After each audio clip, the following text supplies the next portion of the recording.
Hi guys, welcome to the Craft Beer channel. My name's Johnny and I'm here today with the guys from Anspach Hobday, who are a discovery we made just before Christmas. They did a really beautiful beer, beautiful Pfeffernusse Saison, which we reviewed. But we're here for the launch of their brewery. And I'm here with Paul, head brewer. Hello. And Jack. I like to think I'm the managing director. He's the managing director of Anspach Hobday. Now we are drinking at the moment this beautiful thing. This is their smoked brown, which is really interesting because not a lot of breweries would do a smoked beer as part of their core range. So we thought we'd give this a whirl. Would you like to crack it open? Sure. Yeah, it's just a beer that we made on the homebrew kit, sort of born out of the love of like German Rauch beers and experimentation, and just thought, yeah, it turned out pretty good. So you guys are big German, big smoke beer lovers. I love a Rauch beer. I think there's nothing better than there are lots of great things in the world, but a Rauch beer and a big old pretzel, fantastic. Yeah. So I think personally I was more of a fan of the brown ale and looking back at the sort of history of that, and the German Rauch beers are fantastic, but they can become very overwhelming very quickly. Yeah.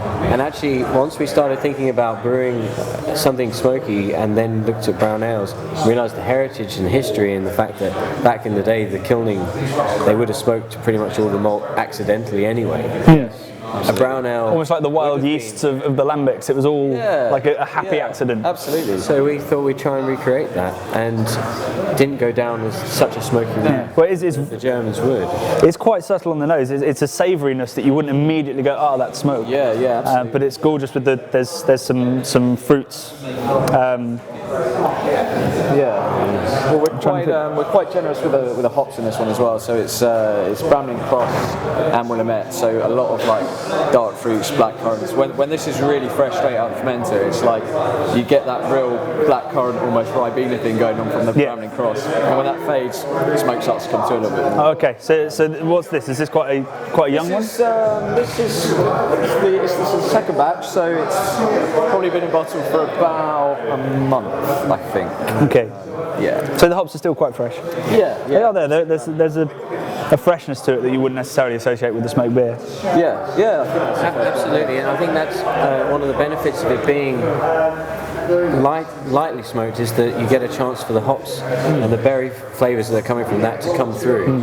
It's going to be interesting to see how the commercial batches of this develop, because I think the smokiness will raise as it becomes a more rounded and balanced beer. But certainly very happy with the sort of strawberry flavours you get. Going back to the historical roots of this beer, around the time that all the malt would have been smoked, beer would have been stored in oak. So we also age it on oak. So kind of get that. Again, with oak, as with smoke, it can be such a big dominant flavour and aroma, so it's really tempered. But it just adds a little bit of, a bit more like vanilla-ness and maybe a little bit of body. I think it smooths it out. Those are the chips that we see here. Everything goes into the beer. So oak chips go in with the hops at dry hopping, and then we've got this is quite cool actually. So all it's missing is like some worms. You didn't see that coming. Or some ants. So we can mix it up. The 4 malts we use. So it's a standard like their Marisotta base malt, and then the Rauch malt, which is where the German kind of elements coming from. Bit of Belgian special B, and some dark crystal for some colour. Willamette and Browning Cross. Yeah, I mean it's lovely. You get those fruits coming through that you don't usually get, and just that little bit of savouriness, and that means all those layers means it's going to be great with food, because there's going to be lots of different food pairings you can do with it. Yeah. Well, we're doing it tonight with a sausage and is it a slightly mature cheddar, quite a full-on cheddar. Cheddar and smoke are great friends. Absolutely. And sauce from Neil's yard just down the way, and the sausages from O'Shea's Butchers next door. Yeah. We're in a foodie heaven, right? It couldn't be easier. So you mentioned the history of the beer. What about the history of you guys? You started off as home brewers that thought, hey, we're quite good at this. Well, Jack and I actually went to kindergarten together. So wow. We go. And you started homebrewing there? We started homebrewing there. Yeah. Like this milk's really not doing it. No, we started homebrewing about 2 years ago, just in our flat. and just through various jobs really. I was working in a wine shop, so I'd give out the beer to anyone who came in.